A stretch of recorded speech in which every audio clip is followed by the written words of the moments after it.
acompañan este programa.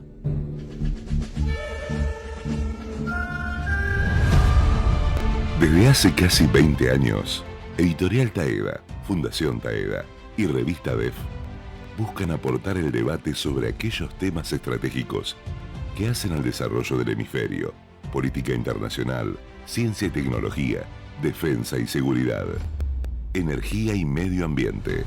Conoce más en nuestra web y redes, taeda.com.ar y defonline.com.ar.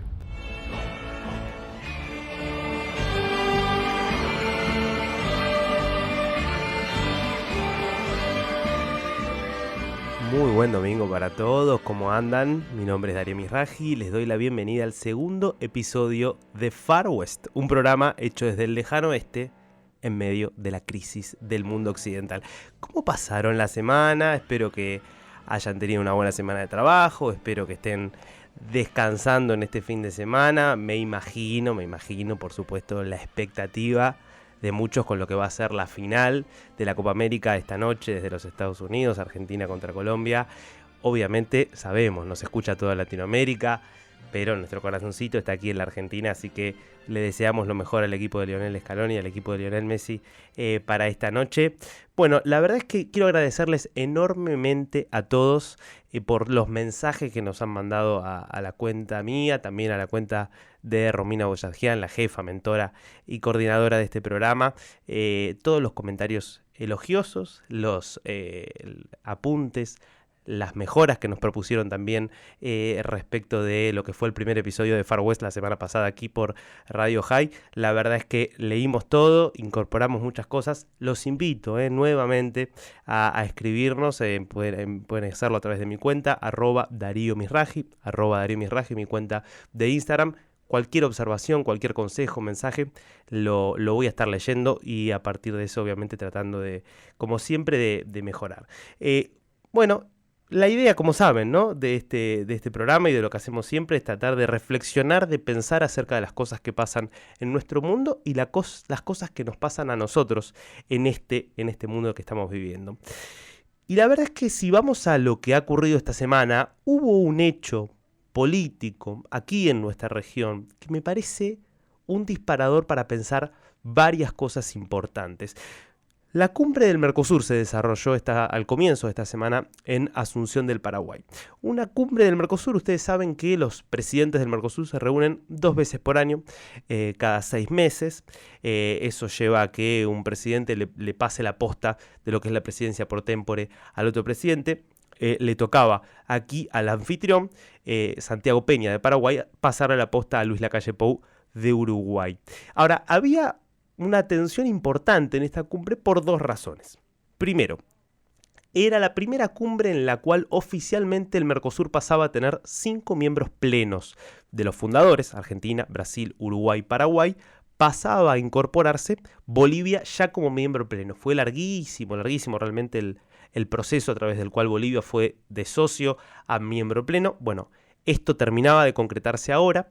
Luis Arce entonces se estrenaba como miembro totalmente en igualdad de condiciones que los otros 4 países. Y la otra novedad era la presencia, el debut en este tipo de eventos de Javier Milei. Un Milei que, como sabemos, ha sido muy disruptivo para la política argentina, también para la política regional, pero que ha dedicado buena parte de su estrategia de exposición en el debate público global y de la política internacional a hablar de lo que pasa en el mundo en general y a viajar sobre todo por los Estados Unidos y por Europa, descuidando en buena medida la política y la relación con la región. Por eso había mucha expectativa respecto de cómo iba a ser la presencia de Milei, teniendo en cuenta además los cruces que había tenido con 2 de los protagonistas de esta cumbre. Uno, el ya mencionado, Luis Arce. Recordemos el intento fallido, muy raro, muy curioso, muy llamativo de golpe de Estado que hubo en Bolivia hace algunas semanas,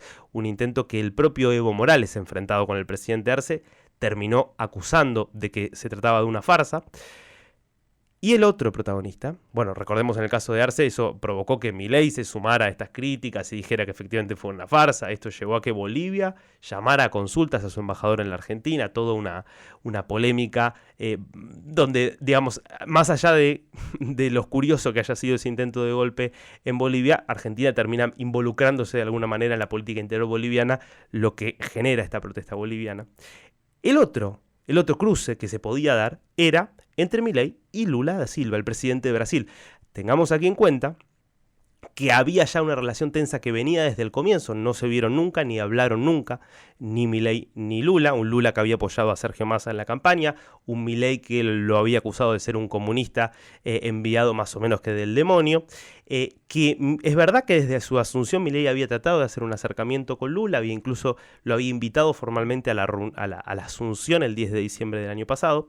Y después de todo esto termina estallando lo peor del conflicto una vez que el presidente Lula da Silva en una entrevista básicamente dice que Milei le tenía que pedir perdón a él y al pueblo brasileño por las cosas que había dicho.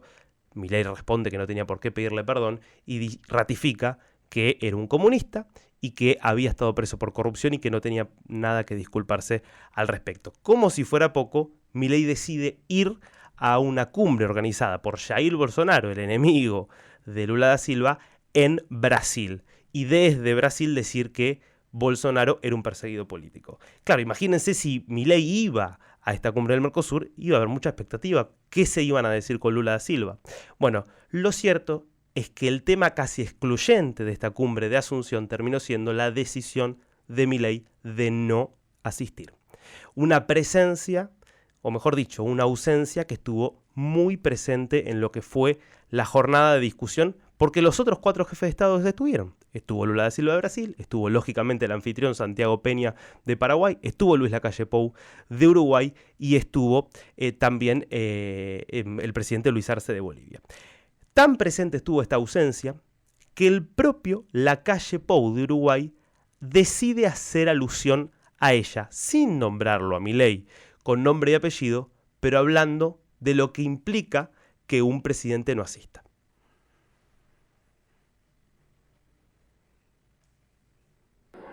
Veo que Brasil hoy expresa la posibilidad de abrirse, lo dijo el propio presidente Peña. Ahora, quiero hacer una puntualización porque no sería yo si no lo digo. Porque no solo importa el mensaje, es muy importante el mensajero, y obviamente no voy a menospreciar a nadie. Pero si el Mercosur es tan importante, acá deberíamos estar todos los presidentes. Yo le presto importancia al Mercosur. Y si realmente creemos en este bloque así, deberíamos estar todos. Y después no me compete opinar sobre temas que me son ajenos. Opino como presidente, miembro del Mercosur. Por eso con el optimismo de las relaciones bilaterales, con un moderadísimo optimismo en lo que hace a las negociaciones con el bloque, por nosotros y por los otros, es que quiero, conceptualmente, nosotros tenemos que ser gente de unión. La regla es acercarnos, el mundo a veces se encarga de alejarnos. Clarísima aquí la palabra, ¿no?, del presidente Lacalle Pou. No menciona directamente a Milei, habla al final de la importancia de estar unidos. Ahora dice, hay que estar presentes. Tendríamos que estar todos acá. Dice, además, es importante lo que se dice, es importante el mensaje, pero también es importante el mensajero. ¿Qué es lo que estaba transmitiendo ahí Lacalle Pou, más allá del malestar por la ausencia de Milei? En este tipo de eventos, cuando se trata de acuerdos entre los países, si queremos pensar en que haya una alianza más importante, si queremos pensar en reformas comunes, si queremos pensar en ir hacia una mayor integración real entre los países de la región, es necesario que los presidentes le pongan el cuerpo a eso. Los cancilleres, por más que puedan hacer un muy buen trabajo, no pueden reemplazar el peso que tiene que ser el presidente el que lleva adelante una política. Y entonces estamos ante la paradoja de que ahí estaban 5 países, Argentina, Brasil, Paraguay y Uruguay y Bolivia, que en líneas generales estaban bastante de acuerdo en la necesidad de reformar al Mercosur, de hacer modificaciones y que sin embargo, por la ausencia en este caso del presidente Milei, por las peleas que se vienen arrastrando entre los países, quedó imposibilitado de avanzar. Si uno escuchaba el discurso de Diana Mondino, la canciller argentina que representó a Milei, y el discurso de Lacalle Pou, más allá de este cuestionamiento a Milei, si uno escuchaba la visión respecto de que hay un Mercosur que debe ser reformado, el acuerdo, yo te diría que coincide en un 95%. ¿Por qué? Y porque el Mercosur hoy es una gran decepción. Es una unión aduanera imperfecta técnicamente. ¿En qué sentido una unión aduanera? Porque hay un arancel externo común para los productos que vienen por fuera de estos países, pero que está llena de excepciones. Que a nivel intrazona de comercio entre Argentina, Brasil, Uruguay, Paraguay, viene comerciando cada vez menos, es decir, cada uno de estos países viene comerciando menos con sus socios y más con países de afuera, que si lo vemos como bloque en el mapa del comercio global, se ha ido achicando cada vez más y hoy representa una porción cada vez más chica de lo que es el comercio mundial. Y la verdad es que estamos ante una oportunidad, porque hoy uno escucha los discursos de los presidentes y están todos de acuerdo en que hay que modificar el Mercosur. Ahora, estas peleas personales, esta insistencia en ir por batallas ideológicas que tienen mucho más que ver con la política interna que con la política externa, esta vocación de los presidentes latinoamericanos de pensar todo el tiempo en su política de corto plazo y no pensar en el desarrollo estratégico de los países, lleva a que no se pueda avanzar en las reformas que necesita América Latina. Ahora, lo que esta crisis revela es la inexistencia y el fracaso del gran proyecto del que se habla desde hace tanto tiempo de la unidad latinoamericana.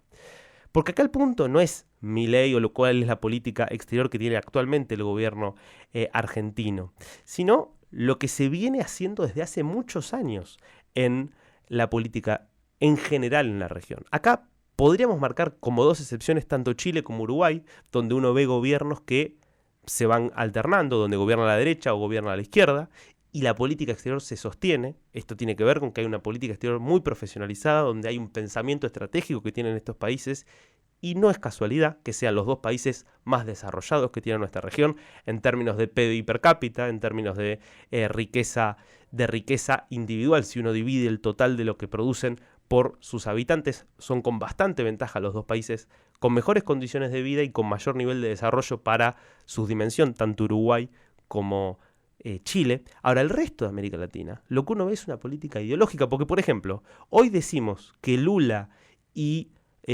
Milei no se juntan porque tienen diferencias ideológicas, porque piensan diferente y porque prefieren priorizar esas diferencias por sobre lo que los unen, pero hay que hablar de que Argentina y Brasil vienen de 3 años en los cuales Alberto Fernández y Jair Bolsonaro, que eran los respectivos presidentes, tampoco se reunían, tampoco negociaban, tampoco trataban de modificar las cosas que estaban mal, también por esas mismas diferencias ideológicas. Ahora, ¿ustedes se acuerdan todo lo que se habló durante tantos años en América Latina de la unidad latinoamericana? Y aparecía Chávez, y estaba Lula en su etapa anterior, y aparecía Correa en Ecuador, y aparecía en ese momento Néstor Kirchner, Cristina Kirchner en la Argentina, Pepe Mujica, y se hablaba de la unidad latinoamericana, y se creaban organizaciones. ¿Se acuerdan de la UNASUR? ¿Se acuerdan de la UNASUR? La Unión de Naciones Suramericanas. Fue una gran mentira. Un proyecto que en definitiva terminó siendo la unión entre presidentes que tenían una coincidencia ideológica, porque hubo, como sabemos, en la primera década del siglo XX, en la América Latina, un gran giro a la izquierda, que se consolidó, entre otras cosas, porque los precios de las materias primas, los precios de los commodities, que son los productos que produce y exporta nuestra región, habían subido a niveles récord por la demanda china, que había decidido salir finalmente al mercado mundial a comprar estas materias primas, lo cual hizo que toda la región experimentara un gran crecimiento económico y permitió que, como circunstancialmente estaba gobernando la izquierda en casi toda la región en ese momento, tuviéramos casi 10 años de gobiernos de izquierda que, coincidiendo ideológicamente, crearon organizaciones, el Parlasur, la UNASUR, el ALBA, más a nivel bolivariano y a nivel centroamericano. Todas organizaciones que lo único que servían era para que los presidentes se junten, se saquen fotos, pero en ningún caso había una unidad real. ¿Y qué es? ¿Qué sería una verdadera integración a nivel latinoamericano? Bueno, una integración comercial, una integración económica, porque la realidad es que lo que nos hace juntos, lo que nos permite estar juntos y que esa unión beneficie a los ciudadanos argentinos, paraguayos, uruguayos, brasileños, no es que los presidentes se saquen fotos. Es que, por ejemplo, un empresario argentino, en vez de tener un mercado de 46 millones de habitantes, que sería el mercado que tendría solamente exportando a la Argentina, pueda tener un mercado de 400 millones de habitantes, que sería el mercado sumado de todos los países del Mercosur. O, si fuéramos un poquito más allá y pensáramos verdaderamente en una unión de toda Sudamérica, un mercado que podría llegar a los 700 millones de habitantes. Entonces imagínense lo que podrían crecer las empresas argentinas. Significa que nosotros como consumidores, en vez de tener en el supermercado el menú de opciones que nos dan las empresas argentinas, tengamos en igualdad de condiciones el menú de opciones de las empresas brasileñas, colombianas, chilenas, uruguayas, si pensáramos en una verdadera integración, una verdadera unidad. El comercio, cuando no tiene barreras, lo que permite es que todos podamos ser un poquito más ricos, que todos podamos tener mayores oportunidades de desarrollo. Claro, eso limita el poder de los presidentes y este es el punto central que queda expuesto aquí en esta crisis. ¿Por qué? Y porque para que haya este tipo de integraciones, los presidentes tienen que renunciar a ciertas cuestiones como, por ejemplo, gastar más de la cuenta, subir el déficit fiscal, porque habría que acordar determinadas cuestiones de déficit, determinadas cuestiones vinculadas a las reglas fiscales, a las reglas aduaneras, un montón de discrecionalidad, un montón, diríamos, incluso de operaciones de corrupción que se pueden hacer, entre otras cosas, gracias a los controles aduaneros, no existirían si ustedes tuvieran que en toda América Latina se levantaran estas barreras aduaneras y comerciales y tuviéramos realmente un mercado común, no solo en el Mercosur, sino en toda Sudamérica. Ahora, estamos ante un mundo que es cada vez más desafiante, que es cada vez más una amenaza en términos de cómo están creciendo los conflictos geopolíticos, de cómo estamos yendo hacia una competencia creciente, lo que decíamos la semana pasada, de un choque de civilizaciones. Y en ese contexto, la verdad es que si nosotros vamos solos con 46 millones de habitantes y una economía cada vez más chica, pareciera que nuestras posibilidades de tener éxito son bastante menores que si fuéramos todos juntos, que tenemos muchísimo más en común que en contra y que podríamos estar en muchas mejores condiciones de competir en este contexto que es cada vez más sutil. Sí, probablemente tenga mucho de utopía esto que estamos planteando aquí, no obstante lo cual, no hay que dejar de marcarlo. El camino, si queremos ir a un mundo y queremos ir a sociedades donde vivan mejor, me parece que es integrándonos de verdad, integrándonos económica y comercialmente. Estás escuchando Far West con Darío Mizrahi.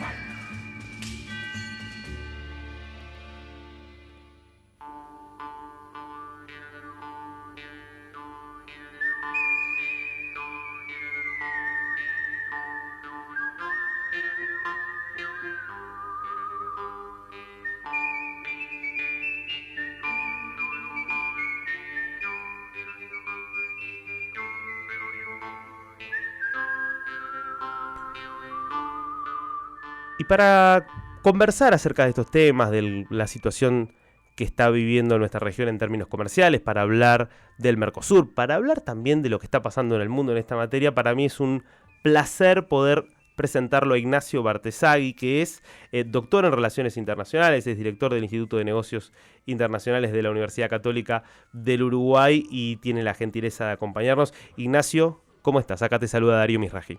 ¿Qué tal, Darío? ¿Cómo estás? Un gusto saludarte. Bueno, para mí también es un gusto. Te agradezco un montón por este tiempo. Quisiera arrancar planteándote un escenario. Viene alguien de un país muy lejano, y te pregunta, ¿qué es el Mercosur? La verdad nunca escuché hablar de eso.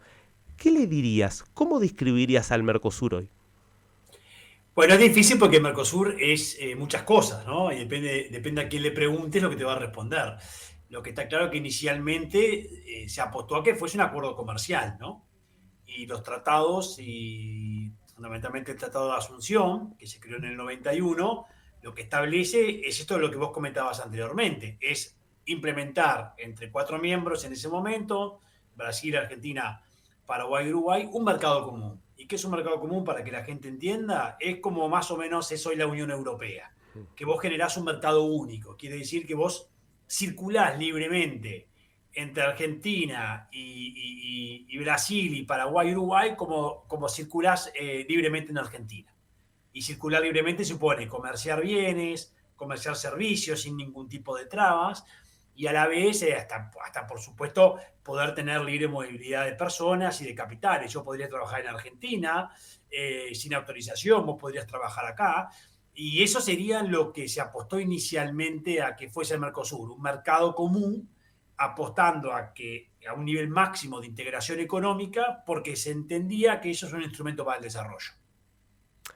Ahora, vos estás acá planteando mucho de lo que eran objetivos que se habían trazado al comienzo. Si nosotros vemos qué pasó con esos objetivos, bueno, nos damos cuenta que mucho de eso quedó trunco, poco desarrollado, y donde llegás al punto actual, donde creería que casi todos los países y casi todos los expertos están de acuerdo en que hoy el Mercosur, así como está, no sirve de mucho. ¿Me equivoco? No, de acuerdo, porque no se cumplieron todos estos objetivos que usted estaba diciendo. O sea, todo lo que yo acabo de nombrar hoy para el Mercosur es ciencia ficción. Pero lo insólito es que allí están los tratados, ¿no? Entonces nunca reformamos los tratados. Es algo que lleva 33 años incumpliéndose y no nos cuestionamos reformar los tratados, no nos cuestionamos sincerarnos. El Mercosur no es lo que dicen los tratados que debería ser, y lo que es peor, Darío, no hay ningún interés en que sea. Porque vos me decís, bueno, de repente me demoré un poco más de lo establecido en los tratados para alcanzar los objetivos o estas metas, pero definitivamente no hay ninguna señal de que Argentina y Brasil quieran integrarse a ese nivel de profundidad, o que Uruguay y Paraguay. No hay. Sigue existiendo 4 estados, 4 mercados totalmente diferenciados, con problemas enormes, con colas. Los uruguayos que quieren ir a Argentina demoran 10 horas en cruzar, los uruguayos que quieren venir para acá demoran 10 horas en las fronteras para cruzar con sus autos. Ese es un ejemplo de lo que no somos. Y en paralelo, el Mercosur fue dejando, al incumplir estos objetivos originarios que hablábamos, fue dejando lo comercial y económico de lado y se fue transformando progresivamente en un acuerdo más político, y se politizó. Entonces eso, bueno, terminó de alejar, diría casi por siempre, la posibilidad de ser hoy algo parecido a lo que dicen los tratados que deberíamos ser. Ahora, Ignacio, ¿vos crees que nunca estuvo de alguna manera este objetivo y que fueron declaraciones que se firmaron allá por los 90 por firmar porque había un clima de época, o que esto cambió, que cambiaron las prioridades de los países y que por eso esto ya fue de alguna manera abandonado como plan? Es muy profunda tu pregunta. Yo te separaría. Una cosa es el Mercosur del 90, que vos me decís, bueno, Ignacio, ese es el Mercosur porque se probó en el 91. No podemos analizar el Mercosur del 90 sin analizar el Mercosur del 80.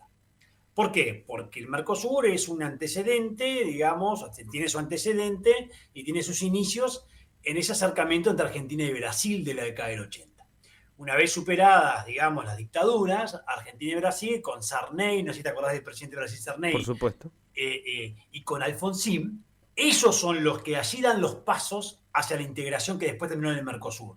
Y uno mira que lo que buscaban Sarney y Alfonsín eran una cooperación profunda, pero muy basada en lo económico y comercial. También lo que tenía que ver con la energía nuclear y también lo que tenía que ver con evitar que esos dos países se enfrenten o que exista la clave de conflicto bélico entre esos dos. Había una dosis de cooperación muy fuerte. Después eso se desvirtúa. ¿Por qué? Porque viene el consenso de Washington, viene la década del 90, viene el liberalismo, viene Color de Melo, viene Menem, ¿no? Viene un cambio que llevó a creer que realmente el Mercosur iba a poder alcanzar ese nivel de profundidad de integración. Entonces yo diría que quizás los presidentes de la época creyeron en eso. Pero lo raro es que no se aprobaron los instrumentos adecuados para alcanzar esos objetivos, porque para hacer un mercado común, que es hoy la Unión Europea, el único bloque en el mundo que alcanzó ese nivel es la Unión Europea, funcionando bien, necesitas una cesión de soberanía que el Mercosur nunca previó. o necesitas un tratado, ya de por sí bastante más largo que el Tratado de Asunción. Uno compara los compromisos del Tratado de Roma, que son los inicios de lo que hoy es Unión Europea, y no tiene nada que ver con los compromisos del Tratado de Asunción, que es un tratado liviano al lado de lo que es el Tratado de Roma. Entonces, yo te diría que hay un mix. Hay un cambio de época, del 80 al 90, hay liderazgos de presidentes muy liberales de la época, hay un convencimiento de que se podía, y a la vez hay, bueno, un creer, un soñar de que eso iba a funcionar sin aprobar los instrumentos adecuados para cumplir los objetivos. Me hablaste de los 80, me hablaste de los 90. ¿Qué pasó en los 2000? Bueno, en los 2000 la crisis del Mercosur con la devaluación de Brasil del 99. Ahí se rompe definitivamente cualquier posibilidad. Porque el Mercosur en sus primeros años tuvo cierto éxito, Darío, no seamos tan críticos. Ujú. Logró aprobar normas, logró liberalizar, logró, bueno, aprobar un arancel externo común lleno de perforaciones, pero aprobó eso. Normas comunes técnicas sanitarias y fitosanitarias, tiene instituciones en Mercosur, aprueba derechos derivados, o sea, normas con sus órganos. Bueno, eso venía relativamente bien. Tenía un sistema de solución de diferencias, de controversias, para si no nos poníamos de acuerdo que la justicia del Mercosur funcione, y funcionaba. Bueno, hasta que viene la crisis asiática, la crisis rusa que golpea a Brasil. 97, 98, en el 99 la devaluación de Brasil. Eso lleva a la crisis después del Río de la Plata, de Argentina, y arrastra a Uruguay. Ahí, a partir del 99 en adelante, ya empieza el Mercosur de violación de normas. Argentina empieza a protegerse de su crisis violando las normas de Mercosur, Brasil también, y de ahí en adelante nunca volvimos a hacer lo mismo. Entonces te diría que desde el 97-98 en adelante, pero fundamentalmente con la devaluación, ya ahí se acaba cualquier expectativa posible de... Y después lo que viene en el 2000 también es cuando viene Lula y cuando aparece la época de los Kirchner y cuando aparece, ¿te acordás? Chávez, empieza todo ese... se crea el Parlamento del Mercosur, se da un salto hacia adelante, digamos. Se invita a Venezuela a ingresar al Mercosur, se politiza el Mercosur, se hace una especie de relanzamiento político liderado por Lula, que siempre necesita que el Mercosur funcione, más como una marca for export, y eso terminó en una politización tremenda del Mercosur, que no se rompió hasta que viene Macri. Hasta la época de Macri estuvo el Mercosur político, con una Venezuela, digamos, totalmente, que entró de forma ilegal, entró por la ventana del Mercosur. Habían suspendido a Paraguay, aprovecharon la suspensión de Paraguay, Mujica. Por la destitución de Lugo, sí, el golpe a Lugo. ¿Te acordás? El golpe a Lugo, entonces aprovechan el golpe a Lugo para Cristina Fernández de Kirchner, Mujica y Lula, y creo que estaba Dilma, Claro. Estaba Dilma en esa época, Sí. Ahí ingresa Venezuela por la ventana. Y después Venezuela sigue hasta que viene Macri, y Macri empieza a presionar para la suspensión de Venezuela en el Mercosur, que se termina dando. Y ahí te diría que se rompe esa politización. Ahora, claramente vos lo que estás contando en este recorrido es como un proyecto que nace desde la idea de una integración comercial económica, se termina volviendo más una integración política, y me animaría a decir que es más una integración a nivel presidentes, ¿no? Porque tampoco es que hablamos de instituciones con un peso real a nivel supranacional. Digo, pareciera que se fue convirtiendo en algo más parecido a un club donde los presidentes se reunían más que a un proyecto de integración económica. Totalmente, con el matiz quizás de que el funcionamiento del libre comercio en bienes sigue funcionando, digamos. Ustedes exportan a Uruguay sin aranceles, nosotros sin aranceles, a Brasil lo mismo, a Paraguay lo mismo. Ahora, con una cantidad de trabas, ¿no? Porque cuando Brasil quiere trabar un producto uruguayo, lo traba sin problema ninguno. Y ya sin justicia, porque ya no hay justicia. Si bien existe un tribunal, el Mercosur tiene en su protocolo de Olivos, define claramente un sistema de solución de controversias. Pero hace años que no se activa, porque lo peor que nos ha pasado es que ya hemos dejado de creer en la forma de solucionar los conflictos. Ya no creemos en la justicia del Mercosur. Entonces, ese comercio sigue existiendo, Darío, pero cargado es un comercio, lo decía Diana Mondino, y lo decía la calle Pou también, en el discurso del lunes. Sí. digamos, Brasil es cada vez menos importante para Argentina, Uruguay, digamos, Argentina es cada vez menos importante para Uruguay. O sea, el comercio del Mercosur es cada vez menos importante para nuestros miembros. ¿Por qué? Porque, entre otras cosas, no hemos sabido superar, no hemos conformado un mercado único, por supuesto, y no hemos sabido superar las barreras no arancelarias, esas restricciones que impiden que nuestro comercio... Entonces, esa base funciona con mucha dificultad y a toda esa base le agregaste una gran cantidad de instituciones, le agregaste un parlamento. Decime vos, ¿para qué necesita el Mercosur un parlamento? No. El Mercosur no lo necesita. Sí muchos políticos, porque muchos políticos han ido a refugiarse al Parlasur. Pero esto es algo que beneficia a los políticos en nada, me parece, que a los países. No, pero sacar me parece, porque de momento que no es vinculante, Claro. porque vos me decís, por lo menos los otros órganos del Mercosur son vinculantes, aprueban normas que en algún momento pueden entrar en vigor y ahí nos obligan a vos y a mí. Pero el Parlamento aprueba recomendaciones, recomienda, no tiene ningún tipo de incidencia, no es el Parlamento Europeo, No, claro. el Parlamento nuestro. Y sin embargo nos sale carísimo también, le sale carísimo a los países. Entonces sí, el Mercosur, y bueno, y ahora estamos de vuelta en otro proceso de politización. ¿Por qué? Porque ese proceso de politización está siendo liderado por Lula. Tiene que ver con el ingreso de Bolivia como miembro pleno y tiene que ver con la presión de Lula de que reingrese Venezuela. Pero claro, del otro lado ya no tiene a Fernández o Lula deseaba que fuese Massa. No está Massa, está Milei. Y todavía sigue estando la calle Pou, con el cual Lula se entiende mucho mejor con la calle Pou que con Milei, obviamente. Pero sabemos que no hay una afinidad política. No es Mujica.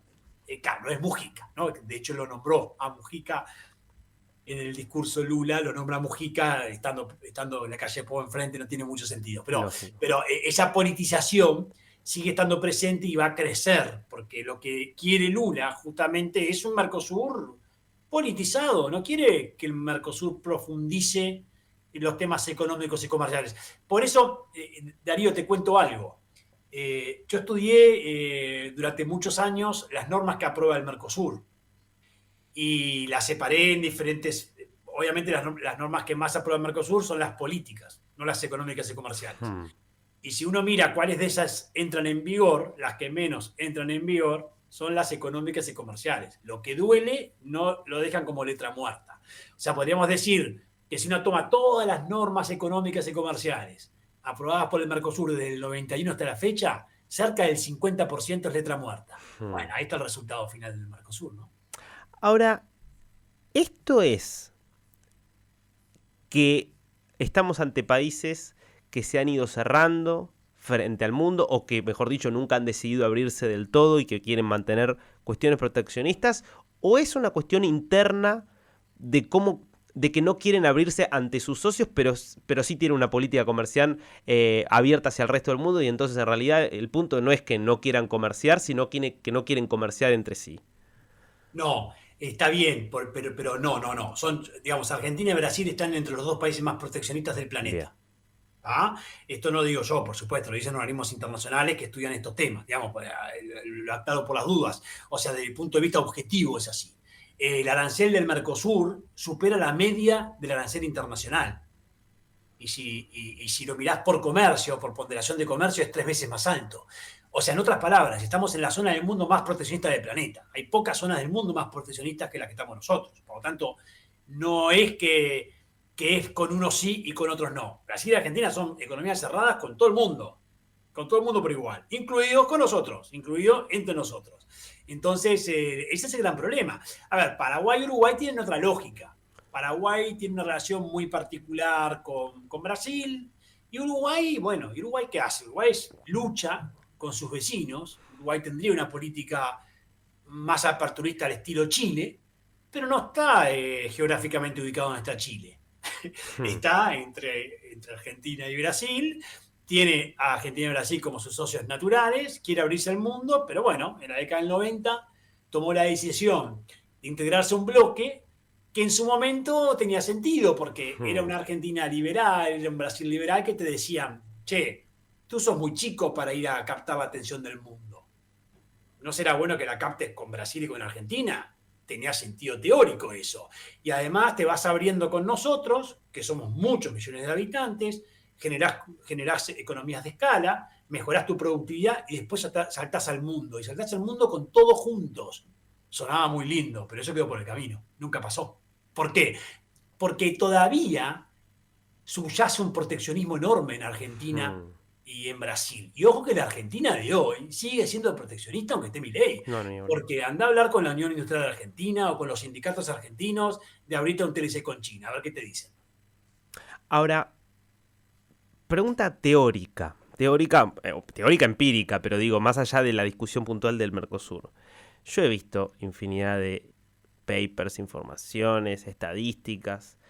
¿No se sigue sosteniendo una cierta evidencia de que el comercio es una de las vías del desarrollo y que los países que comercian más, que son más abiertos, son más desarrollados que los que comercian menos y son más cerrados? Sí, claro, ¿no?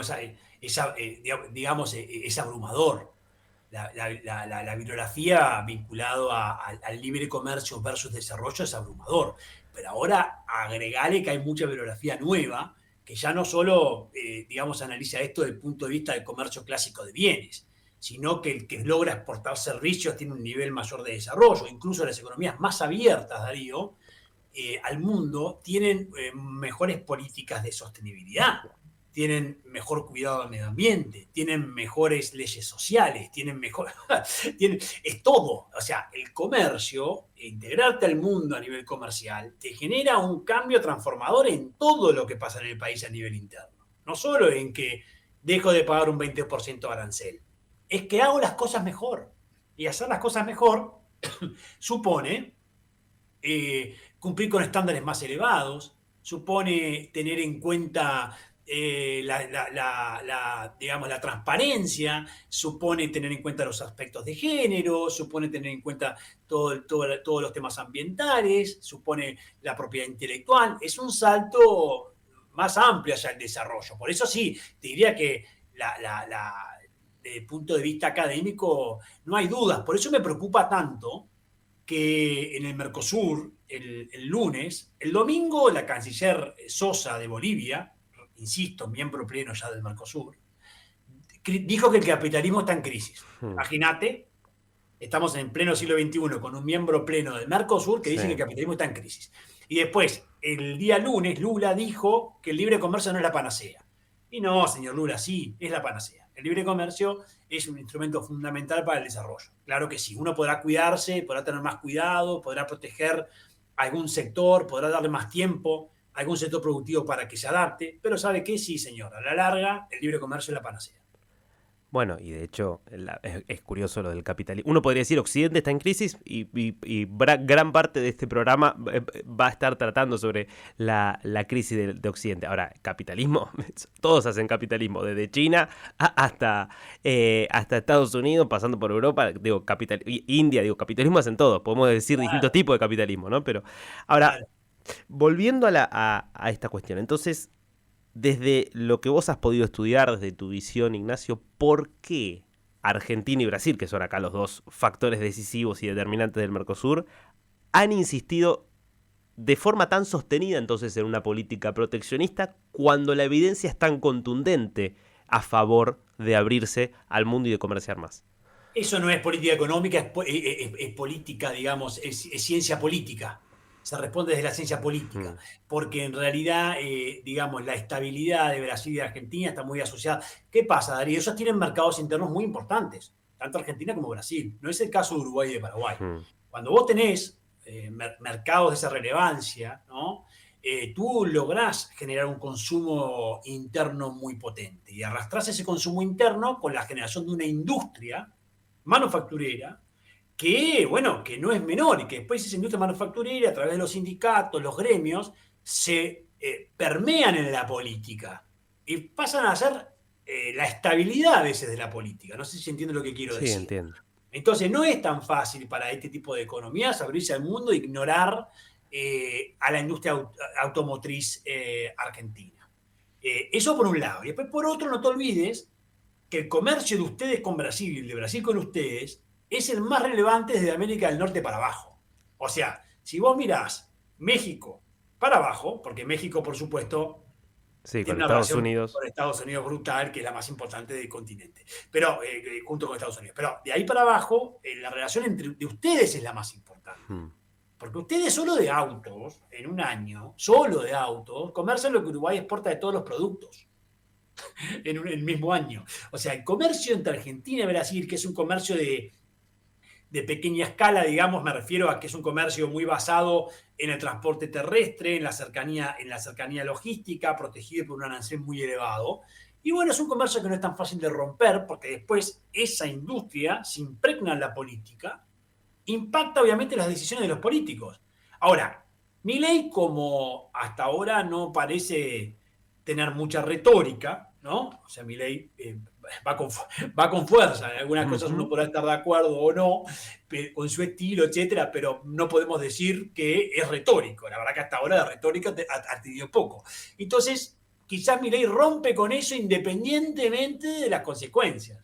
Pero ojo, porque no es fácil ir en contra de la industria argentina, ¿eh? Entonces, yo creo que esa es la explicación. La explicación es que estos países tienen un entramado industrial muy potente que convive con otro mundo, que es el mundo de la agroindustria, que es un mundo súper golpeado por impuestos que le cobran, bueno, Argentina ni hablar, pero ojo que también Brasil, que un sector súper golpeado, pero que es un sector que como logra demanda exacerbada del exterior, logra pagar aranceles, logra pagar, entonces tenés un sector agroindustrial competitivo en el Mercosur que logra vivir por más que le haces la vida imposible. Y después tenés todo un sector manufacturero que logra vivir con la corta escala, ¿no? con la exportación a Brasil, a la región. Y así más o menos te vas manejando.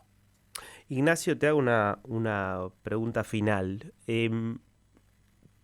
Estamos en un mundo donde está creciendo evidentemente el peso de la geopolítica en el comercio. Hay distintas evidencias en ese sentido. Me interesa brevemente que nos cuentes cómo estás viendo hacia dónde va el comercio ya más a nivel más global, con este, insisto, peso creciente de las rivalidades comerciales geopolíticas que empieza a haber entre las potencias. Y por último, asociado a esto, ¿cómo ves la inserción y cómo sería la inserción más inteligente de nuestra región y de nuestros países en ese contexto? Bueno, yo veo un mundo cada vez más complejo, veo un mundo que nos va a sorprender por unos cuantos años más. Eso es, todos los análisis prospectivos van por ahí. Vamos hacia algo peor, no hacia algo mejor. Y todo va en esa línea, digamos, ¿no?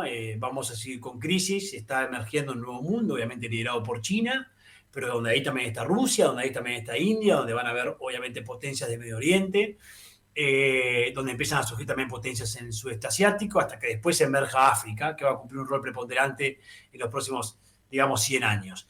Y eso va a ser un mundo caótico hasta que se vuelva a ordenar. Entonces, los negocios se van a tener que llevar adelante en un mundo caótico, en un mundo donde estás obviamente en una crisis climática, estás con una crisis geopolítica, entonces van a haber sequías que afectan los canales, van a haber crisis geopolíticas que te cortan los canales, y eso va a tener implicancias en los costos de transporte, vas a tener incertidumbres en las demandas de algunos mercados, vas a tener precios que suben y que bajan, pero con una tendencia elevada con respecto a años anteriores, y vas a seguir con cierta debilidad de los estados, de los liderazgos y de las instituciones. Eso es lo que visualizo que va a ocurrir en los próximos años, ¿no? Y frente a ese mundo, lo más razonable sería ser pragmático. Yo creo que, ¿te acuerdas las teorías clásicas de las relaciones internacionales, el idealismo, el realismo y todo eso? Que se estudia mucho de la teoría. Eso ya no va más. Acá vamos al pragmatismo. Acá ves a un Modi que va y está con Biden y después va a visitar a Putin y se abraza con Putin en Moscú. Eso es lo que se viene, y yo creo que nosotros tenemos que ser inteligentes en tener flexibilidad. La rigidez de Mercosur no nos favorece para enfrentar este mundo, flexibilidad y jugar a muchas bandas, jugar con muchos actores distintos, sin perder obviamente nuestros compromisos desde el punto de vista de la política clásica internacional, de los derechos humanos, de lo básico debe estar, pero vas a tener que jugar con todos y vas a tener que diversificar mucho tus riesgos. Ignacio Bartesagui, la verdad, un placer escucharte. Muchísimas gracias por este tiempo aquí en Far West. A vos, te mando un abrazo. Un abrazo. Estás escuchando Far West con Darío Mizrahi.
Estás escuchando Far West, estamos acá acompañándote domingo a la mañana, ya se nos va a ir haciendo costumbre estar juntos, espero que la estén pasando bien, espero que estén disfrutando del programa.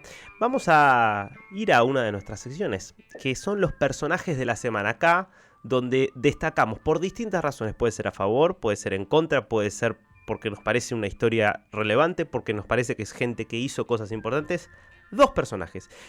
Y el primer personaje del que quiero hablar es Andrei Kozlov. Andrei es uno de los jóvenes que estaba el 7 de octubre del año pasado en el festival Nova.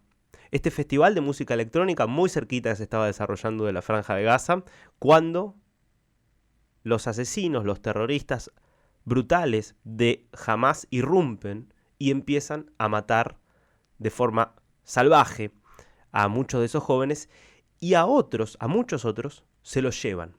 A Andrei se lo llevaron a Gaza.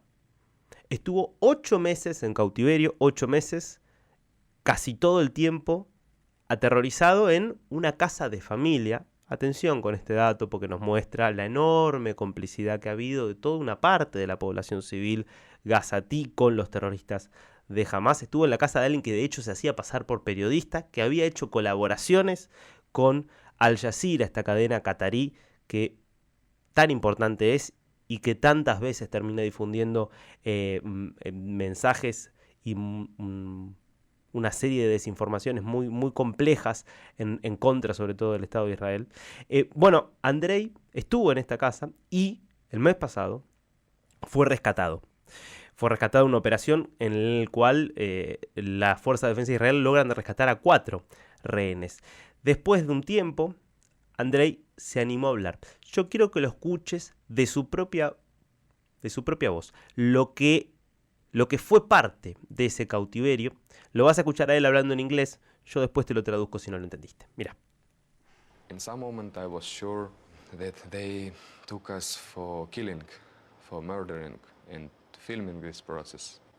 And in the first day, some guy with big beard, with no mustache, he came to me, took fabric from my eyes, and he showed with signs, and I understood what he means because it was in Arabic. He showed like this: I,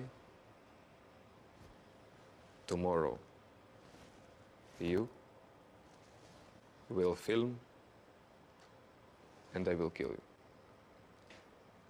I was like, so that will be finish of my story. This way, really? Este era el testimonio de Andrei, te lo cuento.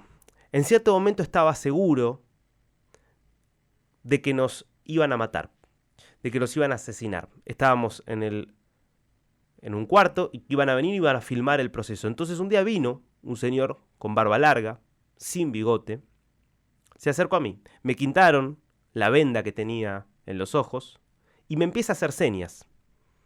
Y yo entendí lo que quería decir. Claro, hablaba en árabe. Y me lo muestra así.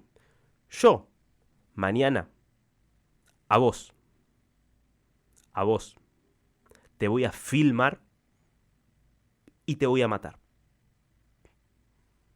Y yo me quedé sin saber cómo responder. ¿Este será el fin de mi historia? Me pregunté.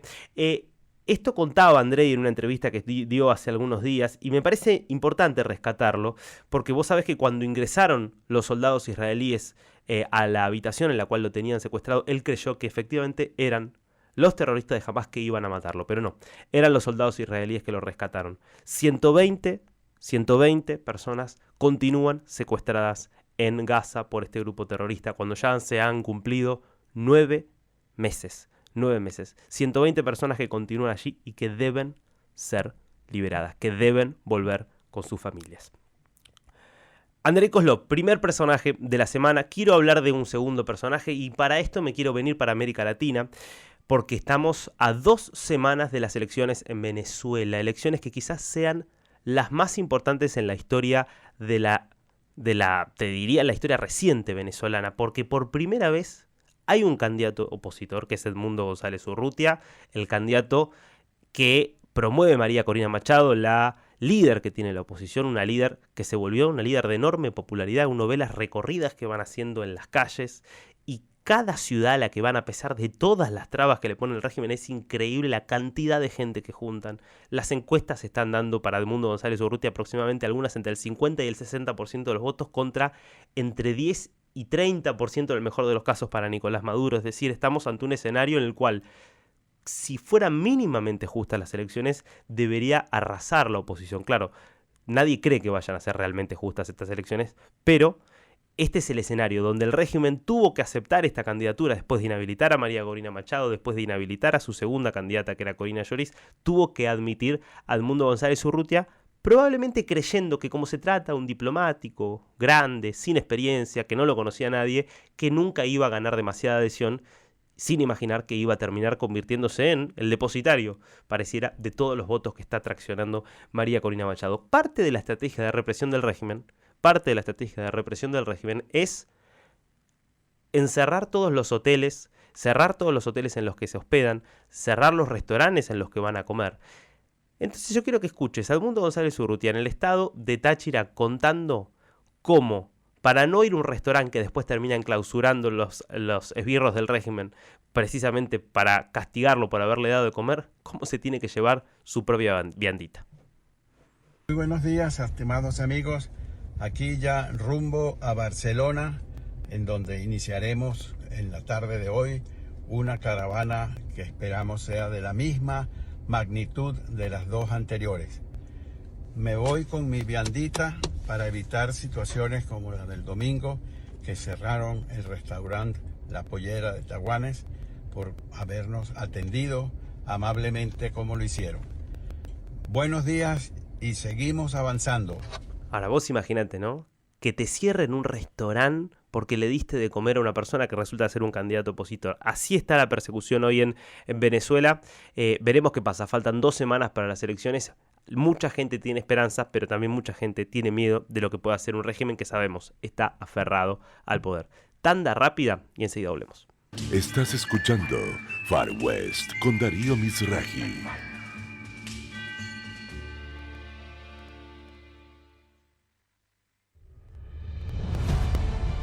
Desde hace casi 20 años, Editorial Taeda, Fundación Taeda y Revista DEF buscan aportar el debate sobre aquellos temas estratégicos que hacen al desarrollo del hemisferio, política internacional, ciencia y tecnología, defensa y seguridad, energía y medio ambiente. Conoce más en nuestra web y redes, taeda.com.ar y defonline.com.ar. Transmite LRL 331 para su canal de frecuencia 242. Radio High 96.3. La radio judía de Latinoamérica.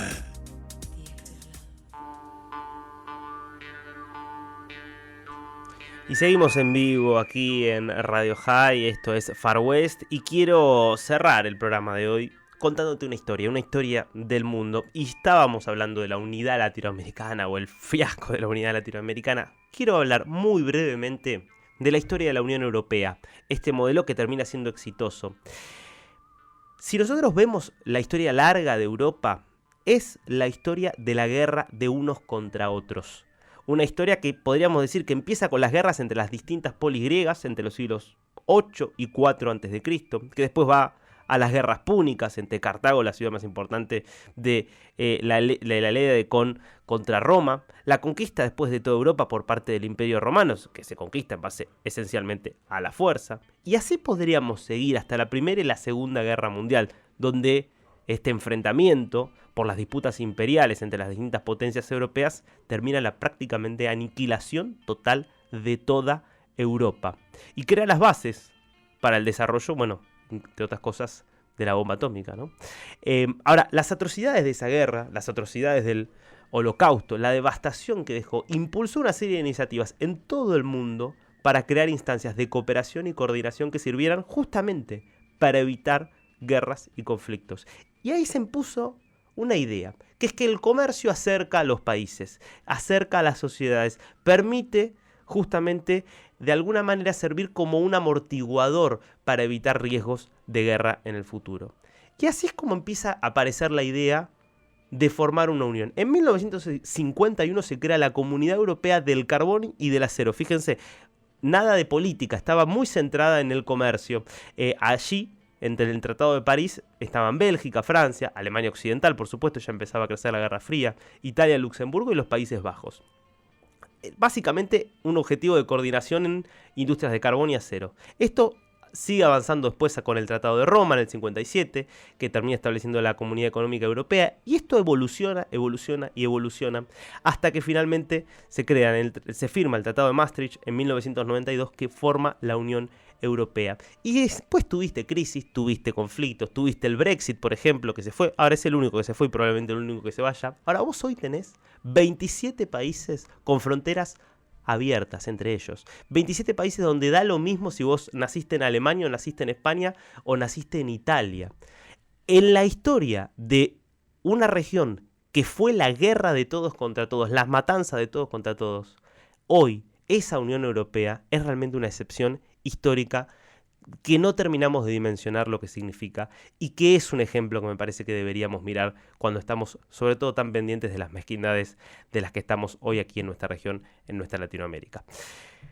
Nos vamos, se nos fue el tiempo, la verdad un placer como siempre compartir cada domingo con ustedes, les deseo una gran semana, quiero agradecer obviamente a la producción encabezada por la jefa, por Romina Boyadjian, sin ella no sería posible este programa, muchas gracias Chipi Coletti, muchas gracias Gustavo García, nuestros operadores que le aportan el arte y la magia para que esto salga adelante, gracias, tengan una gran semana y nos vemos, nos escuchamos, nos hablamos el próximo domingo en Far West.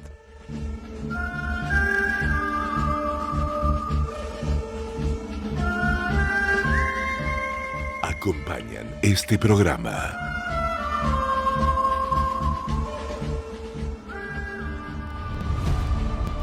desde hace casi 20 años.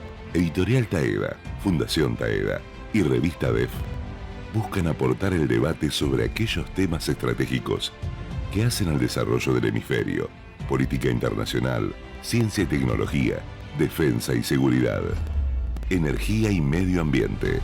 Conoce más en nuestra web y redes, taeda.com.ar y defonline.com.ar.